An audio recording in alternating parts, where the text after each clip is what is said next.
হাত উপরে সবাই, হাত উপরে, হাত উপরে, হাত উপরে। তুই ফলালা, তোমরা কি ফলালা? এই মিজান, এই মিজান ভাই, এটা তো অস্ত্র। অস্ত্র? এই হাত উপরে, হাত উপরে, হাত উপরে, হাত উপরে, হাত উপরে, হাত উপরে, হাত উপরে, হাত উপরে, হাত উপরে। ইনসাফ, ইনসাফ, নাম তুবাকে দেখি, ইনসাফ, তুবাকে দেখি, তুবাকে দেখি, ইনসাফ, ইনসাফ। এটা অস্ত্র কই পাচ্ছিস তোরা?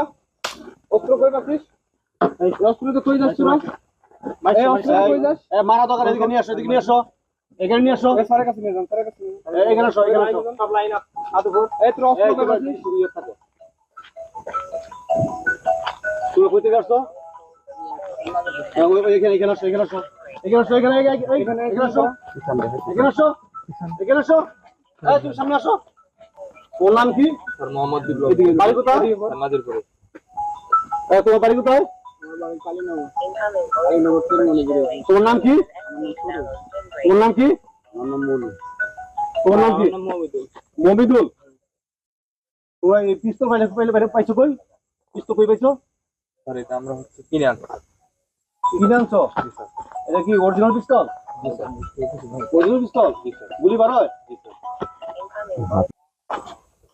গুলি বের করো, গুলি বের করো।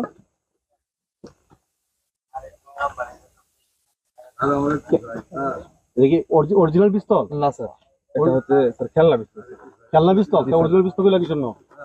হ্যাঁ স্যারের সাথে মিথ্যা কথা। এই এটা অরিজিনাল পিস্তল বলা কই থেকে? স্যার আমি প্রথমে বুঝতে পারিনি। এই কেউ মারবো না, বুঝতে পারো নাই? না এই পিস্তলটা কি করো তোমরা? স্যার, এটা দিয়ে আমরা চিন্তায় ডাকাতি করি। তোমরা কোন কোন জায়গায় ডাকাতি করো? নাজিরপুরে, তারপরে হচ্ছে মাহমুদপুরে, গোবিনাথপুর, কাকুলবিল, বিলদাহর রোডে স্যার আমরা ডাকাতি। এটা ব্যান্ড ডাকাতি করছো? স্যার এই পর্যন্ত আমরা 12টা ভ্যান ডাকাতি করি। আর অটো কয়টা করছো? স্যার ওটা আমরা 15টা করি। মোটর সাইকেল কয়টা করছো? স্যার মোটরসাইকেল 10টা করি। মোটর 10টা মোটর সাইকেল করছো? এই মোটর সাইকেল সেল দাও কোথায়? স্যার এগুলো সব রাজশাহীতে চলে যায়। এই কার মাধ্যমে নাও? স্যার এটা হচ্ছে আমাদের ডিলার আছে, ডিলারের মাধ্যমে চলে। ডিলার নাম কি? স্যার ডিলারের নাম আব্দুল রাজ্জাক। সে আমাদের নেতৃত্বে বিএনপির একজন নেতা। সে হচ্ছে সবকিছু মানে আমাদেরকে হ্যান্ডেল করে। তোমরা এই যে চাঁদাবাজি করো? জি স্যার, চাঁদাবাজি করি। এই ইয়েতে কিসে চাঁদাবাজি করো? স্যার এটা হচ্ছে আমাদের এলাকাতে যারা হচ্ছে স্থায়ী পুকুর আছে, স্যার পুকুরে স্যার আমরা হচ্ছে তাদের হুমকি ধামকি দিয়ে ভয় দেখাই, ভয় দেখানোর পরে তারা আমাদেরকে চাঁদা দেয়। আর বীজ দাও, পুকুরে বিষ দাও? জি স্যার। মানে কয়টা পুকুরে বীজ দিছো এখন তো? স্যার এই পর্যন্ত আমি 6টা পুকুরে বীজ দিয়েছি। বীজ দেওয়ার কি, বীজ কি ধরে দিয়ে দাও না কোনো হুমকি হুমকি দাও বীজ দেওয়ার আগে? স্যার হুমকি দেওয়ার আগে আমরা টাকা মানে চাই যে আমাদেরকে টাকা না দিলে পরে বীজ দিয়ে দাও। তোমাদের গডফাদার কেডা? Sir godfather Abdul Razzak.